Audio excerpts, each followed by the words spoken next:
Be my Valentine. Valentine's Day is wonderful. It's the holiday for love, sort of. Can you imagine loving somebody and giving him one of those candy hearts? Say, this shows how much I love you. Hmm?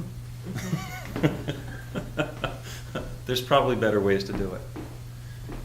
Valentine's Day is or can be a holiday to celebrate love. But Valentine's Day can also be a system of merit badges. I was in the Boy Scouts. I was a Star Scout. If I got one more merit badge, I would have become a Life Scout. I knew I was never going to go and be Eagle Scout, and I thought Star, it was better to be a star than Life, so I just stopped. But I remember in elementary school, when all the kids would give everybody else a Valentine, it was like merit badges. Who got the most Valentines? Did I get a Valentine? It was all of that elementary school playground anxiety in the middle of February. And it kind of misses the point. It's not how much did I get versus how much did somebody else get. Who's the most popular because they have the most little cards that were filled out. So there's a component to it which is the commercial holiday. Hallmark would love you to buy cards. And Russell Stover would love you to buy candies. And the florists would love you to buy the marked up roses and all the rest of that stuff. And it's all about that, and it's all about the contrived romance that we have. And that's fun, that's wonderful, that's okay, but that's not necessarily what love is about. That can be good, but it's not always good. That can also be a challenge and can bring some of that negativity, like, did I get enough Valentines? Am I worthy of getting Valentines? Do people really love me? Shot by Cupid's arrow? Really? Is that a good thing? Is that a good thing? So we talk about love, and we talk about the heart, and then we have that shape, which is the one that's on the playing cards, which actually is not the shape of somebody's heart. So, there's something that's going on here, but it doesn't necessarily connect just using the trappings and the physical evidence from the holiday. The idea is to bring more love into our lives. That's the idea. I'm choosing to bring more love into my life. I'm choosing to be more loving, to receive more love, to feel that love more deeply. So as I went through the exercises, I'm preparing for the talk. It's like, okay, how do we do that? So our friend Robert D. McDonald has the 4 questions that he uses for creating the experience that we want. And we're going to focus on the 3rd question. The first 2 are, am I having the experience I want to have right now? And we ask that because if you are, then we're done. We can go home. And if we're not, then the second question is, what do I want to have instead? So the question that is, I want to have more love in my life. And the 3rd question, which is so powerful, is, once I have it, how will I know I have it? Once I have more love in my life, how will I know that I have more love in my life? Because it could be romantic love. I want to be swept off my feet. I want to have Prince Charming show up and take me away from all of this crap.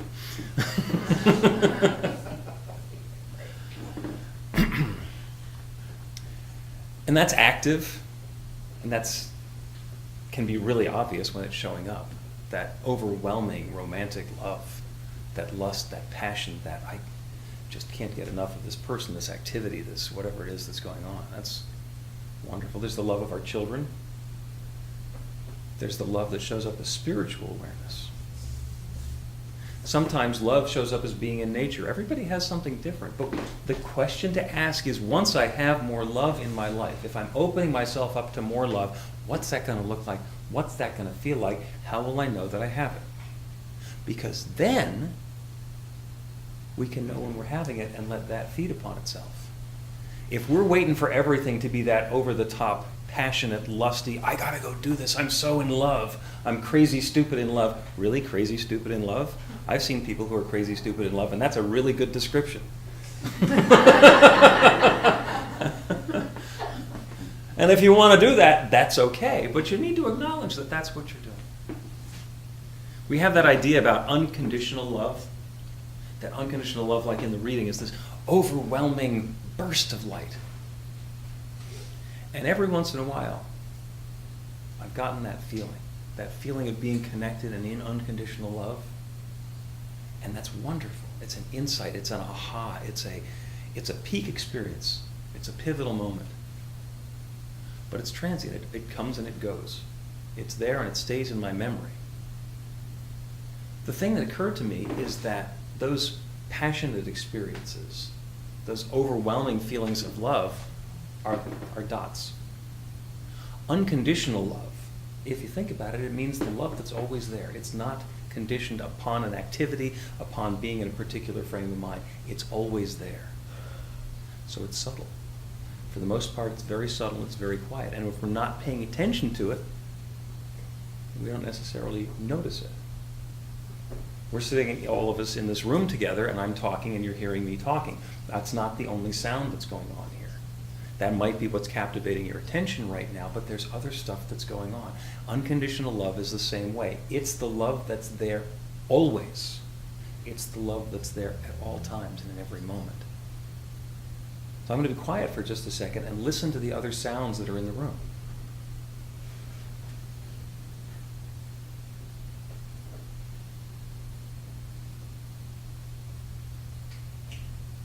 There's the hum of the air conditioning.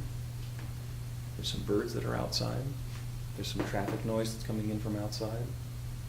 A little bit of rustling in the room. Listen again.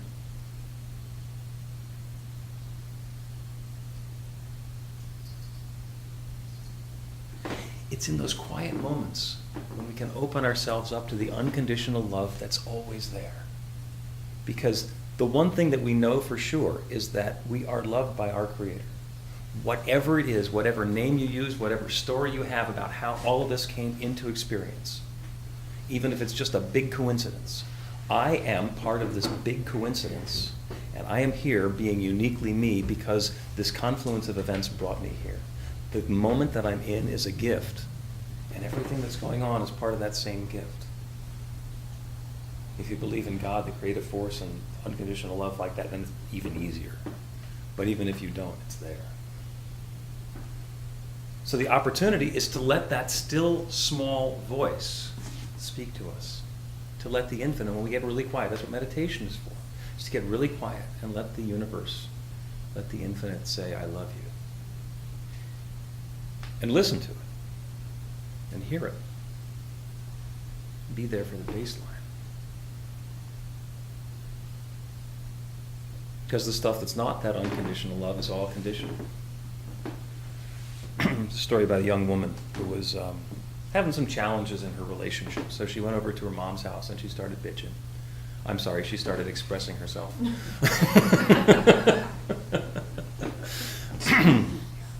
And as she's crabbing and whining about the challenges and the difficulties and everything that she's dealing with, her mom goes over to the stove and puts 3 pots of water on and turns the pots on, and she goes to the refrigerator and in the cupboard, and she gets out some carrots and some eggs and some coffee. And the girl is continuing to complain about how this relationship isn't going the way that she wants the relationship to go, and all of the angst and the drama that's involved in that.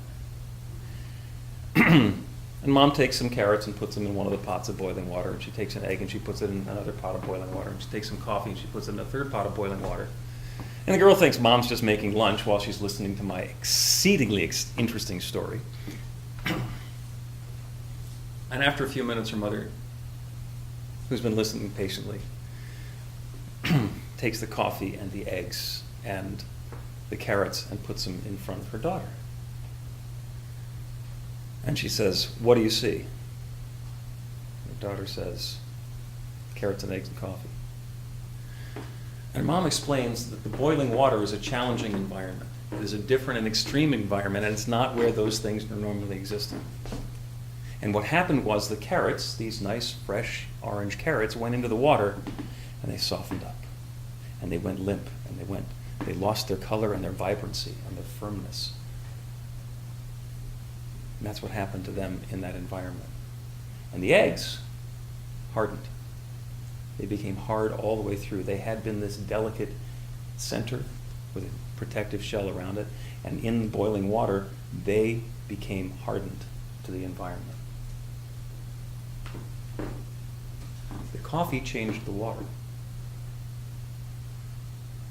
as we're bringing love into our lives, as we're dealing with these challenging situations, we can let them beat us up, we can harden ourselves and protect ourselves, or we can bring more love into our experience and change the environment. It's still boiling water, but now it's coffee. So we get to be at choice as that stuff is going on. So we talk about being heart-centered. Do you need all of the circumstances and situations in your life to get better so that you can be heart-centered? I'll be spiritual once I have that job. I'll be more spiritual. I'll be able to have time to meditate once I have the relationship. It's like, you got to lead. Take the situation that you're in and choose what you're going to do with it. Are you going to change the situation, or are you going to wait until everything gets into alignment? You can do either one. It's perfectly okay to do either one. So much more powerful to recognize the truth of who you are in that situation. Feel that you're heart-centered. Be aware that you're heart-centered. Understand that the infinite is within you at every moment.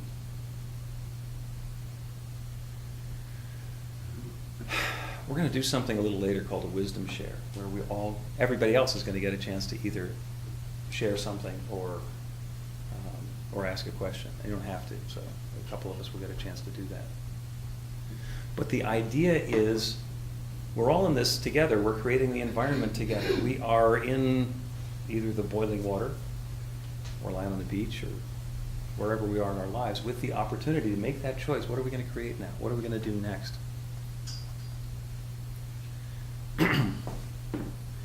See the prayer hands? You can do this if you want. This does not necessarily mean I'm an Indian person and I'm more spiritual than you. Although a lot of people think that that's what it means, and it doesn't. In fact, what this means is, the two hands are the yin and the yang. They're the left brain and the right brain. And this is our example of, I have these differences within me, and I'm bringing them back into contact, and I'm focusing on that connection, and I'm letting myself be centered there between the extremes. A lot of times we hold that to our heart, right to our sternum, the thumb against there. But that's not touching your heart, that's actually your heart chakra. The idea is to bring the awareness of that centered balancedness to our heart chakra, and also do that to our third eye chakra, which is our intuition. And you do it if it feels good and if it makes you feel connected. And you don't have to. It's called pranamasana.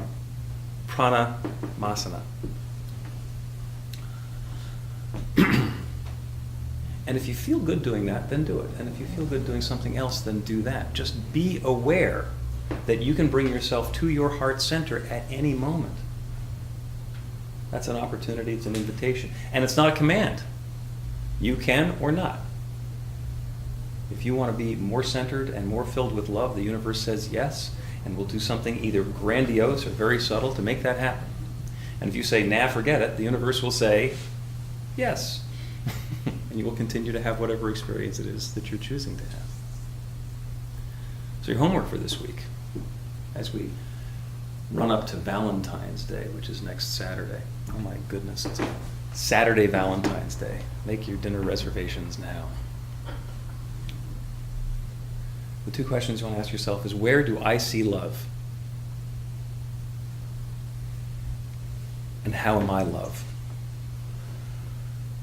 And open yourself to have more love come into your life. And if somebody gives you a candy heart, say thank you, and know that they weren't trying to give you this candy that's going to make your dentist wealthy or chip a tooth. They're trying to express that love. When you get the card, when you get an email, when somebody posts something on Facebook, when you get a gift or there's a red rose, that's the outward example of something within, of something that's true. The invitation is to accept that in the spirit that it's given, not like a merit badge, but more evidence that you are loved, because it's the truth of who you are. That's always what's going on. So this week I invite you to be my Valentine, and I will be your Valentine, because you are love.